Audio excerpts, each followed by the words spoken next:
peşile bejim xeratı serçavaratın, Xuda xira kabul ke. Vatışte ve hakkın cümtüken inşallah ve bu Müslümanı Türkiye, bu dünya evi işte bir xeyr ben, Xuda xira kabul ke. Jiber Müslüman olarak tabii ki ila kurbanı ideki mühime yani bu ümmeta İslami.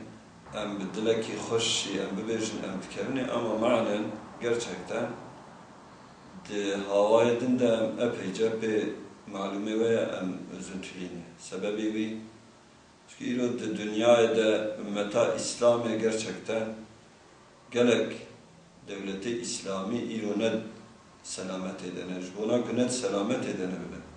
Dene öncil vedere em bibejin بدلكي رحات وبدلكي خوش أمير إيدا خواد ناو زاروكي خدد ناو عائلة خدد ناو أقرباء ودوستي خدد دلواس بكن هر نقدر ظاهرية مبسابة أما معنى أم بي مزدارينة رب العالمين ve إيدا هانكاي باشتاج bu ümmeta İslami bu memleketime, bu milletime bu herkesi bxeyr ve selamet yerine وخذ تعالى بك وسيلة أمتا يكتيا أمتا إسلامي بك وحدتا مسلمانا أما عم بيجن مثلا لابني رد جيكي وكا مصريدة يعني أو مسلمان حتى نتبني ويا أزيتي دبن دناوا وإشكنجا دبن مؤمن olarak مسلمان olarak kamil bedri çağıydık Suriye hakeza Afganistan hakeza Çeçenistan hakeza Kurban Bayramı tüm İslam alemini huzur, barış, saadet getirmesini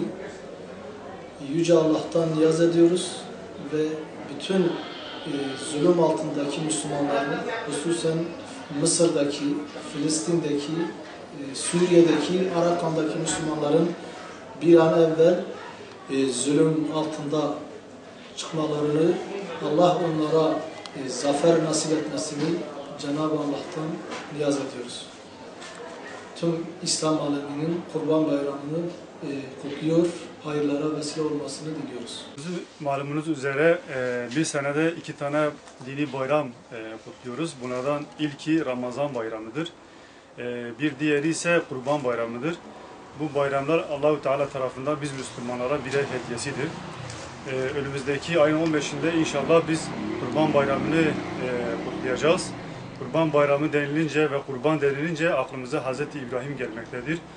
Çünkü Hz. İbrahim Allahu Teala tarafından oğlunu kurban etmekle yani Hz. İsmail'i kurban etmekle imtihan edilmişti. Bu imtihanda Hz. İbrahim başarılı olunca Allah'ı razı edince Allahu Teala Hz. İsmail yerine bir koç cennetten getirterek orada kurban edilmiştir. İşte bu günümüze kadar Hz. İbrahim'den gelen bir gelenek haline gelmiştir. Her sene kurban kesilerek Hz. İbrahim'in yaptığı o güzel davranışı bizler de gerçekleştireceğiz inşallah. Müslümanların mübarek 2 bayramlarından biridir. Kurban Mısır fakirlerini sevindirme, mutlu etme günleridir. Dargınların barıştığı, iyilik ve hasanatların yapıldığı haram aylarından bir anda meydana gelir. Maalesef bugünkü Kurban Bayramı'nda bütün sevinçlere rağmen büyük burukluk ve hüzün yaşıyoruz.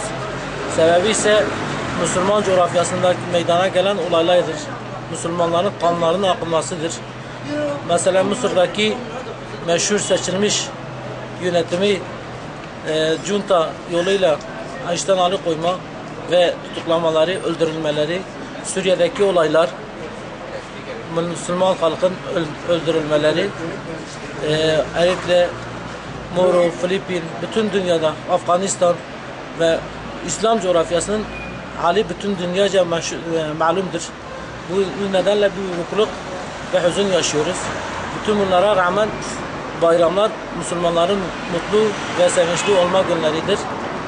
Kurban da Müslümanları sevindirmek için kesilen kanları, etleri ve şeyleri Allah'a faydası veren sadece kanları Allah katında mübarek olan Müslümanları sevindirme için kesilen kurbanlar Müslümanların fakirlere verilmesi ve yardım edilmesi gereken yardım amacıdır.